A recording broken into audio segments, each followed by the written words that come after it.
dapat state witness, hindi yung pinaka-guilty. Ano ba naman yan? Talaga naman na tinutumbok ng sangkatutak na ebidensya na sa Kongreso nagmula ang iba't ibang kalokohan. Kinakailangan suriin natin maigi, pambihira naman, magbibida-bidahan pa ngayon. Si Ko, pakulong niya, si Speaker, pakulong niya, at lahat ng kaalyado sa House of Representatives, 6 yan, pakulong niya. Pero ngayon nakita mo ha, tumahimik ang House of Representatives, ang Infra, ang Senado. Pagkatapos tahimik na lahat, si ICI na lang. Mahina yung ICI. Hindi natin nalalaman kung anong pinag-uusapan. Saan ka nakakita na anti-corruption, na wala ang transparency? How can you even say that, Mr. President? Accountability. How can you be accountable if the process of ferreting out the truth is not transparent? Ang malaking pambubudol ito nangyayari. Dapat i-abolish na lang yung ICI na yan. Mga inutil.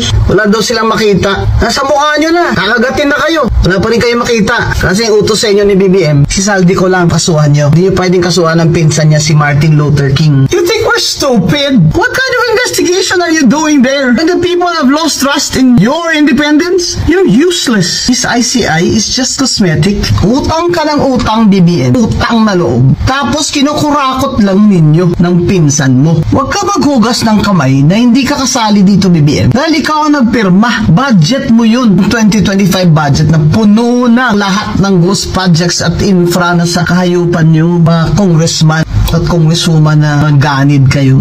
Ginamit nyo ang General Appropriations Act ng 2025 dahil election. I think we need to hold our leaders accountable. He is the Speaker of the House. The budget emanates from the House. But to defend the Speaker that he's a victim in all this, it's appalling to the Filipino people. At the end, he would not even explain the corruption in the budget that he allowed. The House passed it, Congressman. In the end, we are talking about the public being angry of the ostentatiousness and extreme wealth of Martin Romualdez, Zaldi Co. Galit na tayo nun kay GMA, kay ERAP, etc.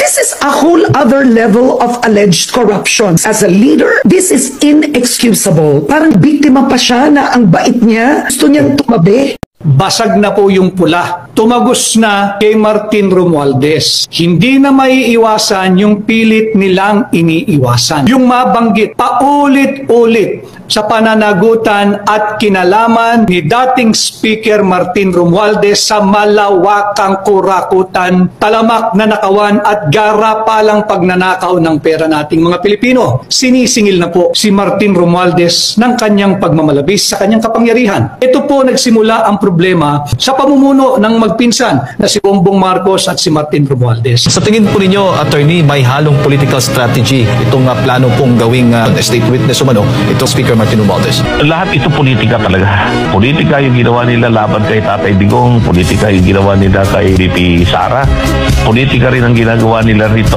tungkol sa malawakang katiwalian sa DPWH na survival na. Sa survival mode na lang sila. Kung baga sa cellphone, nandoon na sa sitwasyon na talagang halos maubos na yung baterya.